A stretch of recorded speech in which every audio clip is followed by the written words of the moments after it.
بإحسان إلى يوم الدين. رضي الله عنه. وبعد أعوذ بالله من الشيطان الرجيم. بسم الله الرحمن الرحيم. كذبت عاد فكيف كان عذابي ونذر. إنا أرسلنا عليهم ريحا صرصرا في يوم نحس مستمر تنزع الناس كأنهم أعجاز نخل منقعر فكيف كان عذابي ونذر. ولقد يسرنا القرآن للذكر فهل من مدكر. كذبت ثمود بالنذر فقالوا أبشرا منا واحدا نتبعه إنا إذا لفي ضلال وسعر. ألقي الذكر عليه من بيننا بل هو كذاب أشر. سيعلمون غدا من الكذاب الأشر. إنا مرسل الناقة فتنة لهم فارتقبهم واصطبر. ونبئهم أن الماء قسمة بينهم كل شرب محتضر. فنادوا صاحبهم فتعاطى فعقر. فكيف كان عذابي ونذر. إنا أرسلنا عليهم صيحة واحدة فكانوا كهشيم المحتضر. ولقد يسرنا القرآن للذكر فهل من مدكر. صدق اللہ علیہ.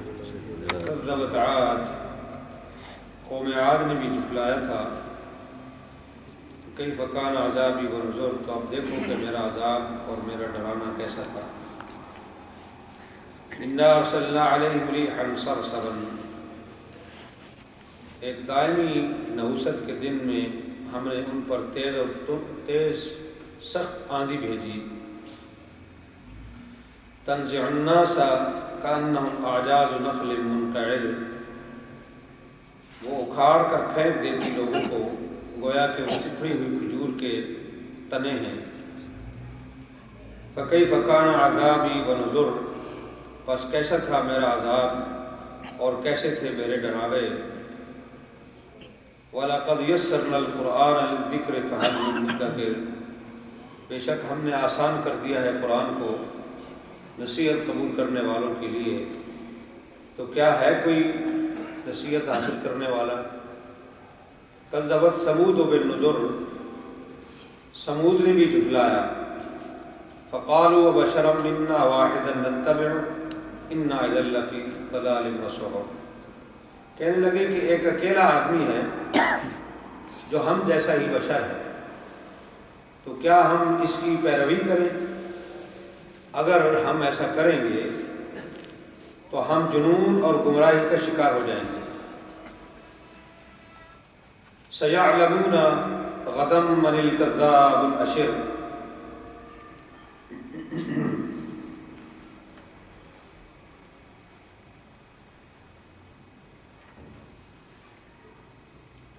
کیا ہمارے اندر بس یہ ایک ہی شخص تھا جس پر اللہ نے اپنا ذکر نازل کیا؟ بل ہوا کذاب نشر، بلکہ وہ پرلے درجے کا جھوٹا اور حوث کا شکار ہے. سیعلمون غدا من الکذاب الاشر، کل ہی انہیں معلوم ہو جائے گا کہ کون پرلے درجے کا جھوٹا ہے اور حوث کا پرستار ہے. انا مرسل الناقۃ فتنۃ لہم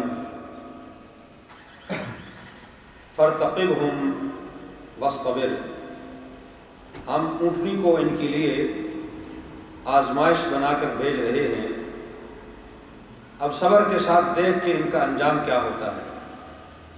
وَنَبِّئْهُمْ أَنَّ الْمَاءَ قِسْمَةٌ بَيْنَهُمْ كُلُّ شِرْبٍ مُحْتَضَرٍ،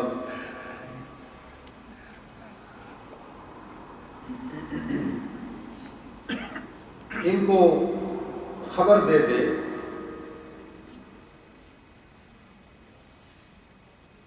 ان کو یہ بتا دے کہ قسمتاً بینہم کل شرب، کہ پانی ان کے اور اونٹنی کے درمیان اب تقسیم ہوگا، اور ہر ایک اپنی باری کے دن پر حاضر ہوگا۔ فنادوا صاحبہم فتعاطیٰ فعقر، انہوں نے اپنے ایک ساتھی کو پکارا اور اس نے اس کام کا بیڑا اٹھایا اور اونٹنی کی کھوچیں کاٹ ڈالی، یعنی اس کو مار ڈالا۔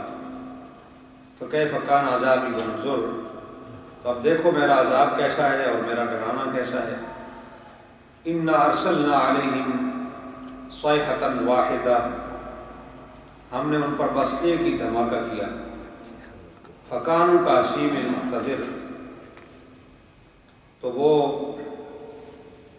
باڑے والے کی رولی ہوئی باڑ کی طرح بھس ہو کر کے رہ گئے۔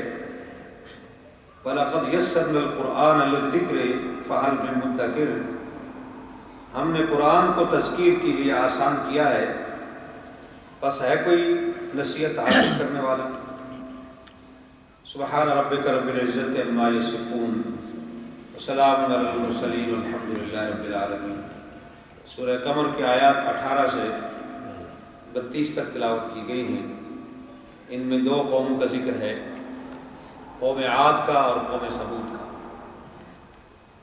قوم عاد نے بھی جھٹلایا تھا، تو فرمایا کہ دیکھو کہ میرا عذاب اور میرا ڈرانا کیسا تھا۔ قوم عاد نے اپنے پیغمبر ہود علیہ السلام کی دعوت کو مسترد کر دیا۔ ان کے پیغمبر جتنا ان کو تبلیغ پر زور دیتے اور انہیں مختلف طریقوں سے سمجھاتے، تو یہ اتنا ہی کج فہم اور ہٹ دھرم ہوتے جاتے۔ اپنی دولت کے نشے میں چور ہو کر انہوں نے حق سننے سے اپنے کانوں کو بند کر لیا، اور یہ لوگ دولت کے نشے کی وجہ سے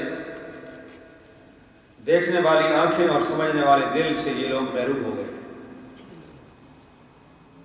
تو آخرکار اللہ تعالیٰ نے دردناک عذاب کی انہیں سزا دی۔ وحشت ناک سرد اور تیز قسم کی ہوا ان پر بھیجی، اور اس کی نحوست جو ہے وہ کئی دن تک چلتی رہی، 7 دن اور 8 راتیں یہ عذاب ان پر مسلسل چلتا رہا۔ بدھ کے دن یہ عذاب شروع ہوا تھا، اور اس کو نحوست قرار دیا ہے۔ تو کچھ لوگوں نے اس میں یہ نظریہ اپنا لیا کہ بدھ کا دن جو ہے یہ منحوس ہوتا ہے، اور نحوست والا دن ہے، لہذا کسی کام کا آغاز اور ابتدا بدھ کے دن نہیں کرنی چاہیے۔ تو یہ بات غلط ہے، کوئی دن بھی منحوس نہیں ہے، ہر دن اللہ کا دن ہے، اور ذاتی طور پر کسی دن کے اندر کوئی نحوست نہیں ہے۔ نحوست والے اعمال ہوتے ہیں یا کام ہوتے ہیں جو کسی دن بھی کیے جائیں۔ اگر کوئی منحوس کام جمعے کے دن کرتا ہے تو وہی دن منحوس ہو جائے گا اس کے لیے، اگر کوئی اچھا کام جو ہے وہ اتوار کو یا بدھ کو کرتا ہے تو یہی اس کے لیے اچھے دن ہو جائیں گے۔ تو اصل میں دنوں کے اندر نحوست نہیں ہوتی، نحوست اس فعل کے اندر ہوتی ہے جو غلط فعل کیا جاتا ہے۔ مثلا جیسے رسول اللہ صلی اللہ علیہ وسلم نے فرمایا کہ ایک بے نمازی کی نحوست اس کے پڑوس کے 40 گھروں پر ہوتی ہے۔ تو اب وہ نحوست اس شخص کے اندر نہیں ہے، بلکہ نحوست اس کے فعل کی وجہ سے ہے، اور اس کا فعل یہ ہے کہ اس نے نماز نہیں پڑھی، وہ نماز نہیں پڑھتا۔ تو اس کے اس برے فعل اور برے عمل کی وجہ سے جو ہے وہ 40 گھروں تک اس کی نحوست پھیلتی ہے۔ وہی شخص اگر نمازی ہو جائے تو نحوست ختم ہو جائے۔ تو گویا کہ اچھے عمل سے نحوست ختم ہوتی ہے اور برے عمل سے نحوست پیدا ہوتی ہے اور بڑھتی ہے۔ بذات خود نہ کوئی انسان منحوس ہے اور نہ ہی کوئی دن جو ہے وہ منحوس ہے۔ تو قوم عاد پر جو عذاب آیا اس کا آغاز اور ابتدا جو ہے وہ بدھ کے دن ہوئی۔ تو وہمی قسم کے لوگوں نے بدھ کو منحوس قرار دے دیا۔ تو جیسے میں نے عرض کیا کہ یہ مسلسل 8 دن اور 7 راتوں تک یہ عذاب جو ہے ان کے اوپر جاری رہا۔ یہاں جس لفظ سے نحوست کا معنی لیا گیا یہ نحس سے مستمر، نحس کا جو لفظ ہے اصل میں اس کا جو لفظی معنی ہے یہ اس شدید سرخی کے لیے استعمال ہوتا ہے جو آسمان کے کناروں پر پھیلتی ہے۔ وہ جو سخت قسم کی سرخی ہوتی ہے آسمان کے کناروں پر، سورج غروب کے وقت بھی آپ دیکھتے ہوں گے، تو وہ جو شدید قسم کی سرخی ہو جس کے اندر وہاں اور کوئی چیز نظر نہیں آتی، سرخی نظر آتی ہے، اگر چاند نکلا ہوا ہو اس کے اندر تو وہ بھی نظر نہیں آتا، آسمان بھی اس میں نظر نہیں آتا، وہ صرف سرخی نظر آتی ہے۔ تو ہلکی قسم کی سرخی نہیں، شدید قسم کی، تو اس کو نحس کہا گیا ہے، اس کو کہتے ہیں نحس۔ اور اس قوم کے اوپر اللہ نے جو عذاب بھیجا ہے وہ بھی اتنا شدید اور سخت تھا کہ وہ جو ہوا تیز اللہ نے ان کے اوپر بھیجی تو اس کے اندر بھی گرد و غبار اتنا تھا کہ کچھ نظر ہی نہیں آتا تھا، آسمان دکھائی نہیں دیتا تھا، اتنا اس کا گرد و غبار تھا۔ تو کہا نحس مستمر، یہ نحس چیز جو ہے یہ کئی دنوں تک ان کے اوپر چھائی رہی۔ اور نحس کا ایک دوسرا معنی بھی ہے آگ کا شعلہ، ایسا شعلہ جس کے اندر دھواں نہ ہو۔ تو جو میں نے پہلے معنی بتایا ہے کہ شدید سرخی، تو شعلہ بھی دراصل سرخی ہوتا ہے، اور اگر اس میں دھواں نہ ہو صرف شعلہ ہی ہو تو اور کوئی چیز اس میں ہوتی نہیں ہے کہ وہ نظر آئے، تو لہذا اس شعلے کو بھی نحاس کہا جاتا ہے۔ اللہ نے جب ان کے اوپر یہ عذاب بھیجا تو فرمایا تنزع الناس کأنہم اعجاز نخل منقعر،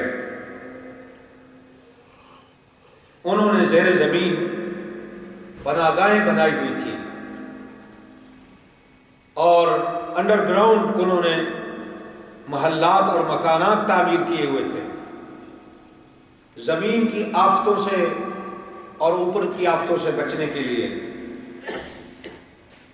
یہ لوگ اپنے ان گھروں کے اندر گھس گئے جو زمینوں کے اندر اور پہاڑوں کے اندر بنے ہوئے تھے، ان گھروں میں گھس گئے، لیکن یہ ہوا اتنی شدید تھی کہ یہ زیر زمین اور پہاڑ کے اندر ان گھروں کے اندر گھس گئی اور اندر داخل ہو کر انہیں اس اندر داخل ہوتی ہوا اور ان کو باہر نکال کر کے لے آتی، جو لوگ اندر ہوتے۔ تو سب سے پہلے ان کا سر اڑاتی، پھر ان کے بازو اڑاتی، پھر ان کی ٹانگیں اڑا دیتی۔ تو قرآن نے کہا کأنہم اعجاز نخل منقعر، وہ اس طریقے سے زمین کے اوپر پڑے ہوئے تھے جیسے کھجور کے کٹے ہوئے مٹھ، اس کے تنے جو ہیں وہ پڑے ہوئے، ایسا لگتا تھا۔ تو اسی لیے انہیں کھجور کے تنوں سے تشبیہ دی کہ ان کے اوپر سر بھی نہیں، بازو بھی نہیں، ٹانگیں بھی نہیں۔ تو وہ کیسی ہوا تھی کہ جس نے سر بھی کاٹ دیے، وہ کیسی ہوا تھی جس نے بازو اور ٹانگیں بھی کاٹ دی۔ تو اللہ تعالیٰ جب کسی قوم پر عذاب بھیجتا ہے تو فرمایا کہ ہم نے ان کے اوپر آسمان سے کوئی جتھے نہیں بھیجے، کوئی فوجوں کے لشکر ہم نے نہیں بھیجے ان لوگوں کو سزا دینے کے لیے۔ ہم نے اپنی مخلوق میں سے، اپنی مخلوقات میں سے صرف ایک مخلوق کو ہم نے حکم دیا کہ جا، ہوا اللہ کی مخلوق ہے، پانی اللہ کی مخلوق ہے، چاند سورج روشنی اللہ کی مخلوق ہے، تو یہ سب اللہ کی مخلوقات ہیں۔ ہم نے کوئی لاؤ لشکر نہیں بھیجا ان کی تباہی کے لیے، بلکہ ہم نے اپنی ایک مخلوق کو حکم دیا کہ جاؤ اور اس کا کام تمام کر دے۔ تو وہ ایک مخلوق ہوا آ گئی، ہوا نے تلوار کا کام بھی کیا کہ ان کے سر کاٹ دیے، پکڑ دکڑ کا کام بھی کیا کہ ان کو گھروں کے اندر سے نکال کر کے باہر لے آئے. یعنی ہر وہ کام جو لشکروں نے کرنا تھا، تلواروں کے ذریعے سے سر اور بازو کاٹنے تھے، ٹانگیں کاٹنی تھی، فوجیوں نے اور سپاہیوں نے اندر گھروں میں گھس کر لوگوں کو پکڑ کر لانا تھا، تو وہ کام جو بڑے لشکروں کے ذریعے سے لیا جاتا ہے، فوجیوں اور سپاہیوں کے ذریعے سے لیا جاتا ہے، ہم نے وہ سارا کام اپنی ایک ہی مخلوق سے لے لیا اور اسے یہ سارا کام کر دکھایا. اچھا بتاؤ پھر فکیف کان عذابی ونذر، میں جو عذاب سے ڈراتا تھا تو میرا ڈرانا وہ کیسا تھا، اور کیف کان عذابی، میرا عذاب کیسا تھا، کیسا پایا تم نے اس عذاب کو. یہ اس زمانے کے لوگ بھی مخاطب ہو سکتے ہیں، اور خصوصاً وہ لوگ مخاطب ہیں جن کو نصیحت کی جا رہی ہے ان آیات میں، مکہ والے لوگ، اہل مکہ، تو وہ بھی اس کے مخاطب ہیں، اور آج کا دور کا انسان بھی اس کا مخاطب ہے. قیامت تک کے لیے قرآن، ہر دور کے لیے قرآن کتاب ہے، اللہ کا کلام ہے اور رہنما ہے. تو ہر دور کا انسان اس کا مخاطب ہے کہ تم دیکھ لو کہ ہمارا وہ عذاب کیسا تھا. ہے کوئی ایسی طاقت جو ہماری اس عذاب کو روک سکتی؟ وَلَقَدْ يَسَّرْنَا الْقُرْآنَ لِلذِّكْرِ فَهَلْ مِن مُدَّكِرٍ. یہ قرآن ہے نصیحت حاصل کرنے والوں کے لیے، جو لوگ تذکیر کی راہ اختیار کرنا چاہتے ہیں، تو ہم نے ان کے لیے قرآن کو آسان کیا ہے. ہے کوئی نصیحت حاصل کرنے والا؟ اس سے اگلی آیات میں قوم سمود کی بدباطنی کا ذکر کیا. جب صالح علیہ السلام نے انہیں آ کر توحید کی طرف دعوت دی تو یہ لوگ آپے سے باہر ہو گئے. یعنی توحید ایک ایسی چیز ہے جو کفر کو اور مشرک کو کبھی برداشت نہیں ہوتی. وہ دنیا کی ہر چیز برداشت کر سکتا ہے لیکن توحید کو وہ کبھی برداشت نہیں کر سکتا. سورہ زمر میں اللہ تعالیٰ نے یہ بتایا ہے کہ ان لوگوں کی کیفیت یہ ہے کہ اگر تم اکیلے خدا کا ذکر کرو تو اشمئزت قلوب الذین لا یؤمنون بالآخرہ، ان لوگوں کے چہرے سیاہ ہو جاتے ہیں کہ ایک خدائی کا ذکر کیوں کیا ہے. وَإِذَا ذُكِرَ الَّذِينَ مِن دُونِهِ إِذَا هُمْ يَسْتَبْشِرُونَ، اور جب اللہ کے ساتھ دوسروں کا بھی ذکر ملا دیا جائے، اللہ کے ذکر کے ساتھ جو لوگوں نے خدا کے شریک بنا رکھے ہیں اپنے معبود، جب ان کا ذکر بھی اللہ کے ذکر کے ساتھ کر لیا جائے تو اس وقت ان کے چہرے خوشی سے کھل اٹھتے ہیں، یہ خوش ہو جاتے ہیں. لیکن اذا ذکر اللہ وحدہ، جب اکیلے اللہ کا ذکر ہو تو اشمئزت قلوب الذین، اللہ دل تنگ ہو جاتے ہیں، دل اور چہرے سیاہ ہو جاتے ہیں. تو جب صالح علیہ السلام نے اللہ کی توحید کی طرف ان کو بلایا تو یہ لوگ آپس سے باہر ہو گئے اور کہنے لگے. اچھا اب دلیل ان کی دیکھیں آپ، جو پیغمبر کو انہوں نے نہیں مانا، پیغمبر کا اور اس کی دعوت کا جو انکار کیا، تو دلیل کیا دے رہے ہیں؟ کہتے ہیں ابشرا منا واحدتن، ہم جیسا بشر ہے، واحدتن اکیلا ہے، نتبعہ، تو ہم اس کی پیروی کر لیں جو ہم جیسا بشر ہے. اگر ہم اس کی مان لیں گے تو انا اذن لفی ضلال البصر، تو ہم تو براہ راست بھٹک جائیں گے اور ارد گرد کے قبائل ہمیں دیوانہ اور بیوقوف کہیں گے. ایک تو یہ ہماری طرح بشر ہے، پھر یہ اکیلا ہی ہماری قوم کا فرد ہے، اس کے ساتھ کوئی جتھا نہیں ہے، کوئی جماعت نہیں ہے. ایسے شخص کو نبی مان لینا پرلے درجے کی بے وقوفی ہے. گویا حضرت صالح علیہ السلام کا انکار انہوں نے جو کیا تو 3 وجہ سے کیا. ان آیات میں 3 وجوہات بتائی گئی کہ صالح علیہ السلام کا انکار انہوں نے 3 وجہ سے کیا. نمبر 1، وہ بشر ہے، اور جب انسانیت سے بالا تر نہیں ہے تو ہم ان کی بڑائی کیسے مان لیں؟ ہم بھی انسان ہیں، وہ بھی انسان ہے، ہم بھی بشر ہیں، وہ بھی بشر ہے. تو پیغمبر کو تو انسانیت سے اوپر ہونا چاہیے، وہ انسان نہیں ہونا چاہیے، انسانیت سے بالا تر ہونا چاہیے. تو ہم نہیں مانتے اس لیے کہ یہ بشر ہے اور انسان ہے، ایک وجہ. دوسری وجہ یہ ہے کہ یہ ہماری اپنی ہی قوم کا تو ایک فرد ہے، ہماری اپنی ہی قوم کا ایک فرد ہے، اس لیے ہمارے اوپر ان کو فضیلت کی کوئی وجہ نہیں ہے۔ جس قوم میں ہم پیدا ہوئے اسی قوم میں یہ پیدا ہوئے، ہماری اور ان کی قوم اور قبیلہ اور خاندان سب ایک ہے، تو یہ کیسے ہو سکتا ہے کہ یہ فضیلت ہمیں حاصل نہیں ہے اور اس کو حاصل ہوگی؟ تو اس کا مطلب یہ ہوا کہ اول تو کسی انسان کو نبی ہونا نہیں چاہیے، اور اگر کوئی انسان نبی بن ہی جائے تو اس کو ہماری قوم کا نہیں ہونا چاہیے، ہمارے شہر کا اور ہماری قوم کا نہ ہو، وہ کہیں باہر سے آئے، کسی دوسری قوم کا فرد ہو تو ٹھیک ہے، پھر بھی بات کر لیں، تو ہماری اپنی قوم کا بندہ ہے یہ۔ اور تیسری وجہ یہ ہے کہ واحدتاً، یہ اکیلا ہے، ہمارے عام آدمیوں میں سے ایک عام آدمی ہے، یہ کوئی بڑا سردار نہیں ہے، نہ کوئی اس کے پاس لاؤ لشکر ہے، نہ کوئی جتھا ہے، نہ کوئی جماعت ہے۔ تو یہ تین وجہ قرار دی پیغمبر کا انکار کرنے کی۔ اس کا مطلب یہ ہوا کہ اول تو نبی کو بشر اور انسان نہیں ہونا چاہیے، اور اگر وہ انسان ہو تو ہمارے اپنے ملک اور قوم کا نہ ہو، اوپر سے اترے یا کہیں باہر سے آئے۔ اور اگر یہ دونوں باتیں نہیں، اگر انسان ہی ہو اور ہماری قوم سے ہی ہو تو کم از کم اسے رئیس ہونا چاہیے، سردار ہونا چاہیے، جس کی غیر معمولی شان و شوکت ہو۔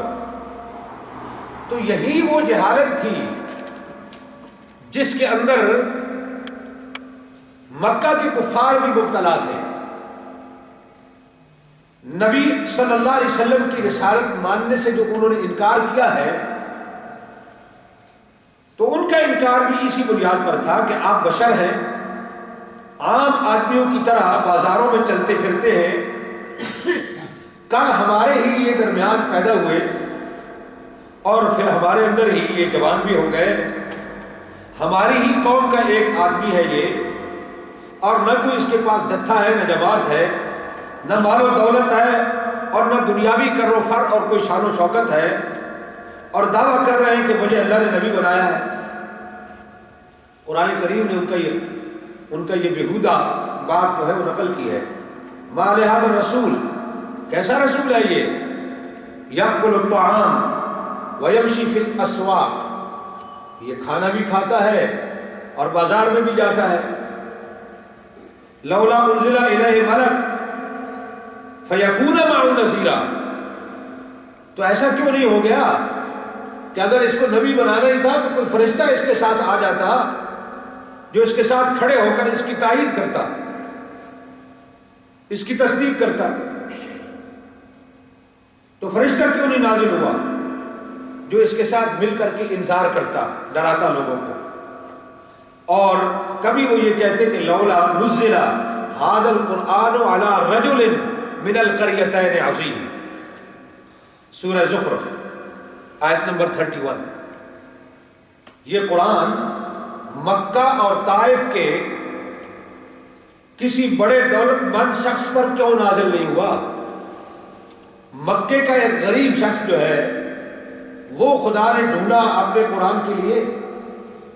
مکہ اور طائف جو دو بڑے شہر تھے، اور ان میں بڑے بڑے رئیس اور رئیس زادے موجود ہیں، بڑے بڑے سردار اور شرفاء قوم موجود ہیں۔ تو لولا نزل ھذا القرآن علی رجل من القریتین عظیم، تو کسی بڑے آدمی پر ان دو شہروں میں سے کسی پر کیوں نہیں نازل ہوا؟ تو بات یہی ہوئی کہ اول تو خدا کا رسول بشر نہیں ہونا چاہیے، اور اگر بشر ہو تو پھر کوئی بے کس اور تہی دست بشر کیوں ہو؟ اگر کسی انسان ہی کو نبی ہونا ہے تو پھر کوئی غریب بیچارہ آدمی بے کس وہ کیوں انسان جو ہے وہ کیوں نبی ہو؟ کسی بڑے مالدار کو ہونا چاہیے۔ دل کے اندھوں نے ہر دور میں ایک ہی طرح کی باتیں کی. صالح علیہ السلام کی قوم یہی باتیں کہہ رہی ہے اور رسول اللہ صلی اللہ علیہ وسلم کی قوم نے بھی یہی باتیں کی. یعنی آپ اندازہ کیجئے کہاں قوم سمود کا دور، حضرت صالح علیہ السلام کا زمانہ جو حضرت ابراہیم سے بھی بہت پہلے گزرے، اس دور کے مشرکین نے بھی اپنے پیغمبر کے مقابلے میں یہی بات کی کہ یہ ایک انسان ہے اور اکیلا آدمی ہے، ہم کیسے اس کو پیغمبر تسلیم کر لیں. اور یہی بات مکہ کے مشرکین نے دہرائی. تو وہ بھی عقل کے اندھے تھے، یہ بھی عقل کے نابینے تھے، اندھے تھے. ہر دور کے عقل کے دشمن ایک ہی بات کرتے ہیں. ان سے ایک قدم آگے بڑھ کر کچھ لوگوں نے ایک اور بات بھی کی. کچھ نے تو صرف یہی کہا کہ انسان نہیں ہونا چاہیے. کچھ لوگوں نے کہا بل یرید کل امرئ منہم ان یؤتی صحفا منشرہ، سورہ المدثر. بل یرید کل امرئ منہم، ان میں سے کچھ لوگوں نے یہ کہا، ان میں سے ہر شخص یہ چاہتا ہے کہ اس پر آسمان سے کتاب نازل کیوں نہیں ہوئی. کتاب نازل ہونے کے لیے ایک شخص کو کیوں مخصوص کر دیا گیا؟ اللہ تعالیٰ اگر ہماری ہدایت چاہتا تھا تو ہم میں سے ہر ایک کے لیے کتاب بھیج سکتا تھا نا، تو ہمارے ہر ایک کے اوپر وہ کتاب نازل کر دیتا. صالح علیہ السلام کی قوم نے صرف تکذیب پر ہی اکتفا نہیں کیا، بلکہ انہوں نے اللہ کے پیغمبر کو کذاب الاشر، جھوٹا بھی کہا، پرلے درجے کا، بہت بڑا جھوٹا. کذاب مبالغے کا صیغہ ہے، اور اشر نفس پرست اور متکبر، کہ یہ جو صالح ہے یہ نفس پرست بھی ہے، خواہش پرست بھی ہے، اور یہ متکبر بھی ہے. اس لیے کہ وہ یہ چاہتا ہے کہ ہم پر حکومت کرے. تو اشر کا جو لفظ ہے اس کے اندر یہ سارا مفہوم شامل ہے، یعنی شیخی باز، نفس پرست، خوشحال وغیرہ. اور قرآن ان کے جواب میں کہتا ہے کہ جی ہاں، سَيَعْلَمُونَ غَدًا مَنِ الْكَذَّابُ الْأَشِرُ، کل پتہ چل جائے گا کہ کذاب کون ہے، اشر کون ہے، سب سے بڑا جھوٹا کون ہے، اور خواہش اور نفس پرست اور متکبر کون ہے. یہ کل پتہ چل جائے گا. سَيَعْلَمُونَ غَدًا. اب یہ کل کیا ہے؟ کل سے مراد یا تو ان کی سرکوبی کا دن ہے، عذاب کا دن، کل جو عذاب آ رہا ہے، آنے والا ہے اس قوم کے اوپر، تو اس وقت پتہ چل جائے گا. یا کل سے مراد قیامت کا دن بھی ہو سکتا ہے کہ اس دن بھی یہ فیصلہ ہو جائے گا کہ کون سچا ہے اور کون جھوٹا ہے. تو اس کے بعد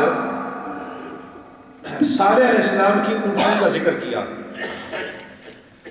یہ اونٹنی جو ہے یہ ایک معجزہ تھی.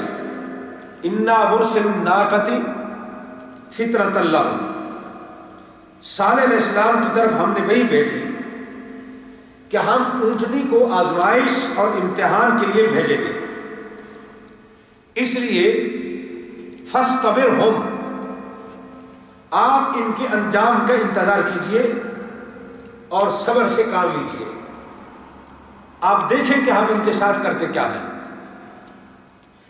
یہ عام قسم کی اونٹنی نہ تھی، بلکہ معجزہ نما کیفیات اور خصوصیات کی حامل یہ اونٹنی تھی. یہ اونٹنی پہاڑ کے ایک پتھر سے برآمد ہوئی تھی، وہاں سے پیدا ہوئی تھی. معجزہ انہوں نے مانگا تھا اور پیغمبر نے یہ معجزہ دکھایا کہ قوم کے کھڑے ہیں یہ لوگ، ان کی آنکھوں کے سامنے پہاڑ کا وہ پتھر چٹان پھٹی اور اس میں سے ایک اونٹنی جو ہے وہ نکل آئی. اور یہ اس لیے معجزہ دکھایا گیا تاکہ ہر دھرم قوم کے لیے وہ ایک معجزہ ہو اور لوگ اسے دیکھ کر کے ایمان لائیں. صالح علیہ السلام کو اللہ نے حکم دیا کہ ان کو کہہ دیجئے کہ اب پانی کی تقسیم ہوگی. بعض لوگوں نے یہ کہا ہے کہ اس قوم کے اندر پانی کی بڑی کمی تھی، اس لیے یہ فیصلہ ہوا کہ ایک دن اونٹنی پانی پیے گی اور ایک دن قوم کے لوگ خود بھی پئیں گے اور اپنے جانوروں کو بھی پلائیں گے اور اپنی باقی ضروریات بھی جو پانی سے متعلق ہیں وہ پوری کریں گے. تو گویا کہ ایک دن قوم پانی استعمال کرے گی اور ایک دن اونٹنی کرے گی. لیکن میرا یہ خیال ہے کہ ایسی بات نہیں ہوگی کہ اس قوم کے اندر پانی کی کمی تھی، کیونکہ اس قوم کا جو نقشہ قرآن نے ہمارے سامنے پیش کیا ہے تو قرآن ہمیں بتاتا ہے کہ وہ بڑی خوشحال قوم تھی. ان کے باغات اور کھیت جو ہیں بڑے سرسبز تھے اور لہلہاتے کھیت تھے. اب ظاہر بات ہے کہ باغات اور کھیتیاں پانی کے بغیر تو سرسبز نہیں ہوتی، پانی کے بغیر تو کھیت نہیں لہلہاتے. تو قرآن کریم ان کا جو نقشہ پیش کر رہا ہے اس سے یہ اندازہ ہوتا ہے کہ پانی تو ان کے پاس موجود تھا،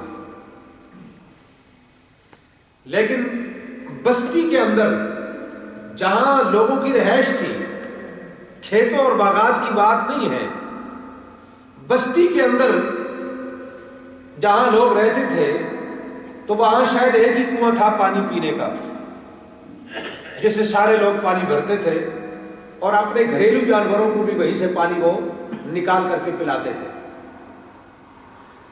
تو اللہ رب العالمین نے یہ فیصلہ کیا کہ ایک دن اونٹنی پانی پیے گی اور ایک دن تم. یہ فیصلہ پانی کی کمی کی وجہ سے نہیں تھا، یہ فیصلہ اس قوم کی آزمائش کے لیے تھا کہ کیا ہمارے اس فیصلے کو یہ لوگ مانتے ہیں یا نہیں مانتے، عمل کرتے ہیں یا اس کی خلاف ورزی کرتے ہیں. معجزہ آنے کے بعد یہ ان کے لیے مہلت عمل کی مدت تھی اور انہیں بتا دیا گیا تھا، صالح علیہ السلام نے بتا دیا تھا کہ جس دن تم نے اس اونٹنی کو کوئی نقصان پہنچایا یا اس کو تم نے مارا تو وہ دن تمہارے لیے آخر ہوگا. اس اونٹنی کو ایذا اور تکلیف پہنچانے سے تم عذاب کے مستحق ہو جاؤ گے اور اللہ کا عذاب تمہارے اوپر آئے گا. یہ بات ان کے اوپر واضح کر دی گئی تھی. تو اس کا واضح مطلب یہ تھا کہ جب تک یہ اونٹنی تمہارے اندر چل پھر رہی ہے صحیح سلامت تو تم صحیح سلامت ہو. جس دن اسے کچھ ہو گیا اس دن تمہیں بھی کچھ ہو جائے گا، پھر تم نہیں بچو گے. تو اس اونٹنی کا زندہ صحیح سلامت قوم کے اندر چلتے پھرتے رہنا قوم کے لیے یہ مہلت عمل کی مدت تھی کہ تم اس وقت سے فائدہ اٹھاؤ اور تم اس مہلت سے فائدہ اٹھاؤ اور توبہ کر لو اور اللہ کے نزدیک آ جاؤ. بعض روایات میں یہ بھی آتا ہے کہ جس دن یہ اونٹنی پانی پیتی تھی، اچھا پھر اونٹنی ایسی تھی کہ جب یہ پانی کے لیے چشمے کے اوپر وہاں پہنچتی یا اس جو کنواں تھا جو بھی، تو اس کے اوپر جب یہ پہنچتی تو جتنے جانور ہوتے تھے وہ بھاگ جاتے تھے. قوم نے دل سے یہ فیصلہ تسلیم نہیں کیا. وہ یہ چاہتے تھے کہ ہمارے جانور بھی، اونٹنی بھی ایک جانور ہے تو ہمارے اونٹ جو ہیں وہ بھی جائیں، ہماری بھیڑ بکریاں جو ہیں وہ بھی جائیں اور جا کر کے پانی پیئیں. لیکن جب اونٹنی آتی تھی تو ان کے جتنے جانور ہوتے تھے وہ خود بھاگ جاتے تھے. اب وہ مجبور ہو گئے کہ جب جانور ہی قریب نہیں آتے پانی کے، وہی بھاگ جاتے ہیں، تو اب ہم یعنی قلعہ ہی نہیں ہے تو بحث کس کے اوپر زور دے گی، تو کیا کریں. تو انہیں یہ فیصلہ تسلیم کرنا پڑا، بادل نہ خستہ. اب ایک دن اونٹنی پانی پیتی اور ایک دن وہ لوگ پانی استعمال کرتے. کہا جاتا ہے کہ جس دن اس کی باری ہوتی تھی کنواں ہی خالی ہو جاتا تھا، یہ سارا پانی پی جاتی تھی. اور بعض روایات میں یہ بھی ہے کہ جس دن پانی کی باری اونٹنی کی ہوتی تھی اس دن وہ اتنا دودھ دے دیتی تھی جس پوری قوم کے لیے کافی تھا. گویا کہ اس کا مطلب یہ ہوا کہ پانی اس نے پیا ہے اور پانی کے بدلے اس نے تمہیں دودھ دے دیا ہے، تو کوئی کمی تو نہیں ہوئی بلکہ ایک بہتر چیز مل گئی. دودھ جو ہے وہ پانی کی جگہ بھی رکھتا ہے اور غذا کی جگہ بھی رکھتا ہے، کھانے کی جگہ بھی رکھتا ہے. تو ایک ایسی چیز اس کے بدلے میں تمہیں دے دی جو اچھی تھی اور بہتر تھی. لیکن ان لوگوں نے اس بات کی پرواہ نہ کی اور یہ مشورہ کرنے لگے کہ کس طریقے سے اس اونٹنی کو مار دیا جائے اور اس سے جان چھڑوائی جائے. تو انہوں نے اپنے ایک ساتھی کو آواز دی، فنادوا صاحبہم فتعاطی فعقر. انہوں نے اپنے ایک ساتھی کو آواز دی، وہ آیا اور اس نے اونٹنی کی کھوچے کاٹ دی. ممکن ہے کہ یہ کوئی ان کا سردار ہو یا کوئی اور شخص ہو. بہرحال تاریخ کے اندر یہ بات ملتی ہے کہ ان میں سے ایک بہت ہی زیادہ شریر شخص، ان کے اندر ایک بہت زیادہ شیطان صرف شریر قسم کا آدمی تھا جس کا نام تھا قدارہ بن سالف. یہ اس قوم میں، قوم ثمود میں سب سے زیادہ خبیث آدمی تھا. تو قوم کے لوگوں نے اس کو کہا کہ تم یہ کام کرو، اور اس کو تھوڑی سی شے دی، پم کیا اس کو، یا تم بڑے بڑے پھرتے ہو اور باتیں کرتے ہو، یہ اونٹنی کو مار کے دکھاؤ تو مانے ہم تمہیں. تو اس کو اکسایا اور ساتھ اس کو یہ بھی کہا کہ ہم تمہیں اس کی اجرت بھی دیں گے، اگر تم یہ کام کرو تو ہم تمہیں اس کی قیمت بھی دیں گے. تو بعض تاریخی روایات میں آیا ہے کہ قدارہ اس نے پہلے شراب پی اور پھر نشے کی حالت میں اس نے یہ امر قبیح جو ہے یہ انجام دیا. یہ شخص چھپ کر کے اونٹنی کے انتظار میں بیٹھا. جب وہ آئی تو اس نے پہلے اس کو تیر مارا، تیر کا نشانہ مارا، اور جو ہی وہ تیر کے نشانے سے لڑکھڑائی تو یہ فوراً اپنی چھپی ہوئی جگہ سے نکلا اور آگے بڑھ کر تلوار سے اس کے پیر کاٹ دیے. تو پروردگار عالم کہتا ہے فَكَيْفَ كَانَ عَذَابِي وَنُذُرِ، اب دیکھنا کہ میرا عذاب کیسا ہے اور میرا پیغمبر جو ڈراتا تھا وہ کیسا تھا، ڈراوا. کذاب الاشر، وہ جھوٹا تھا، ہمارا پیغمبر متکبر تھا اور نفس پرست تھا، یا تم تھے؟ تم جھوٹے تھے اور تم متکبرین تھے. فَكَيْفَ كَانَ عَذَابِي وَنُذُرِ. تو ہم نے کیا کیا؟ فرمایا کہ ہم نے ایک چیخ بھیجی، بس ایک چیخ ماری گئی، گویا کہ ایک دھماکہ ہوا. فَكَانُوا كَحَشِيمِ الْمُحْتَظِرِ. یہ جو حشیم ہے یہ حشم کے معنی سے نکلا ہے اور کمزور چیزوں کو توڑنے کے معنی میں آتا ہے. چھوٹی چھوٹی جو کمزور سی چیزیں ہوتی ہیں ان کو توڑنے کے معنی میں یہ لفظ استعمال ہوتا ہے. اور حشیم اس گھاس کو بھی کہتے ہیں جو بکریوں کے لیے ان کے مالک توڑ کر رکھتے ہیں اور اس کے یعنی ٹوکے کے ذریعے سے اسے چھوٹا چھوٹا کر دیتے ہیں. تو ایسی گھاس کو بھی حشیم کہا جاتا ہے. اور وہ خشک گھاس جہاں بکریاں جس باڑے کے اندر ہوتی ہیں تو ان کے پیشاب وغیرہ کی وجہ سے ایک جگہ گیلی ہو جاتی ہے تو لوگ وہاں خشک گھاس ڈال دیتے ہیں. تو بکریوں کے بار بار اس کے اوپر چلنے سے ان کے پاؤں کے نیچے آ کر وہ خشک گھاس جو ہے وہ چورا چورا ہو جاتی ہے. تو وہ جو چورا چورا ہوئی بھی خشک گھاس ہوتی ہے اس کو بھی حشیم کہتے ہیں. تو اللہ تعالیٰ نے اس چیز کے ساتھ جو ہے وہ مثال دی کہ حشیم المحتضر، ہم نے ان کے اوپر جو بھیجا. اور کبھی ایسا بھی ہوتا ہے یہ گھی یا سالن کے اندر روٹی کو ٹکڑے ٹکڑے کر کے چھوٹی چھوٹی کر کے تو سالن کے اندر روٹی کوٹنا، چوری بنانا، اس کو بھی عربی میں حشیم کہا جاتا ہے. اور اسی لیے حضرت رسول کریم علیہ الصلوۃ والسلام کے جو دادا پردادا تھے ہاشم، جن کے نام پر پورا خاندان کا نام ہے خاندان بنو ہاشم، تو ان کو بھی ہاشم اس لیے کہتے ہیں. ہاشم کا معنی ہے چوری بنانے والا، چورا کرنے والا.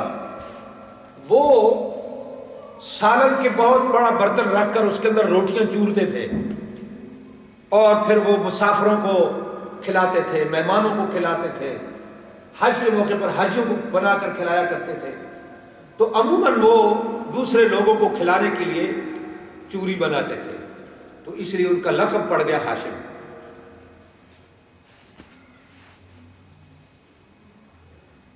تو اللہ تعالیٰ نے یہ فرمایا کہ اس قوم پر عذاب بھیجا گیا اور وہ جانوروں کے قدموں سے روندی ہوئی خشک گھاس کی طرح چورا چورا ہو گئے۔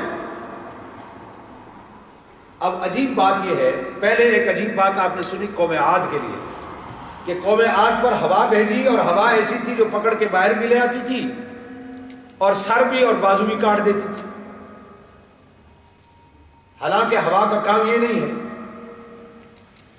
لیکن اس سے یہ کام اللہ نے لیا۔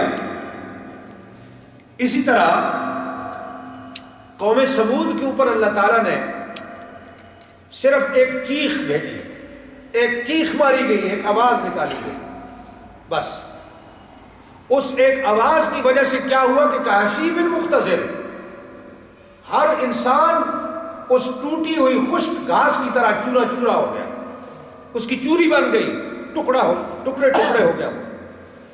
اس آواز کے اندر کتنی شدت تھی، کتنی سختی تھی۔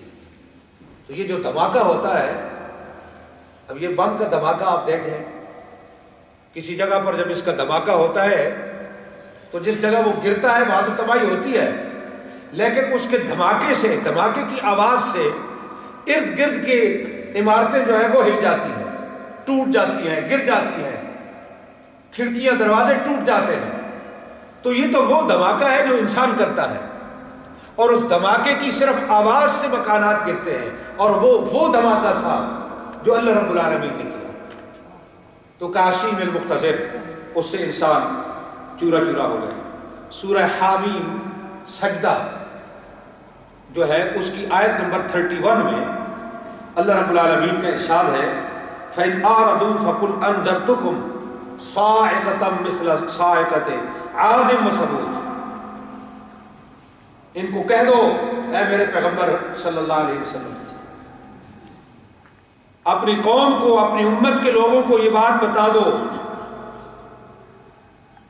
کہ اگر تم روح گردانی کرو گے، اگر تم حق سے منہ پھیرو گے، حق کو تسلیم نہیں کرو گے، تو ان سے کہہ دو کہ میں تمہیں قوم سمود اور قوم عاد کے سائے، ان کی جو آواز اور دھماکہ تھا اس کے مشابہ دھماکوں سے اور آواز سے میں تمہیں ڈراتا ہوں۔ تو بات یہی ہے کہ اللہ رب العالمین نے اس قوم کی تباہی کے لیے بھی آسمانوں سے کوئی لشکر جرار نہیں بھیجا، کوئی فوجیں نہیں بھیجی، بلکہ ایک آسمانی چیخ سے، ایک ایسی چیخ جو کانوں کے پردے جو ہے وہ پھاڑ دے، ایک ایسا دھماکہ جس کی ہیبت ناک اور سخت آواز نے انہیں کوٹ پیس کر کے رکھ دیا اور ختم کر ڈالا۔ ان کے آباد محلات اور ان کے بڑے شاندار مکانات سب بکریوں کے باڑے کی طرح ہو گئے، اور ان کے بے جان لاشیں اس کٹی ہوئی خشک گھاس کی طرح ہو گئے جو بھیڑ بکریوں کے قدموں تلے روندی جاتی ہے۔ وَلَقَدْ يَسَّرْنَا الْقُرْآنَ لِلذِّكْرِ فَهَلْ مِن مُدَّكِرٍ، لوگوں یہ ہے قرآن اور ہم نے اس کو بنایا ہے آسان ان لوگوں کے لیے جو اس قرآن سے نصیحت حاصل کرنا چاہیں۔ حال میں مدکر، تو کیا ہے کوئی تمہارے اندر ایسا جو قرآن سے نصیحت حاصل کرے، جو قرآن کو اپنا رہنما بنائے، جو اس کے ذریعے سے تذکیر اور نصیحت جو ہے وہ حاصل کرنے والا ہو؟ تو کوئی ہے ایسا تو اسے آگے بڑھنا چاہیے۔ تو یہ قوم عاد اور قوم سمود کا تذکرہ تھا۔ اس کے بعد آگے قوم لوط کا اور قوم فرعون کے انجام کا ذکر کیا گیا ہے، اس پر انشاءاللہ کل بات کریں گے۔ اقول قولی ھذا واستغفر اللہ لی ولکم ولسائر المسلمین واستغفروہ انہ ھو الغفور الرحیم۔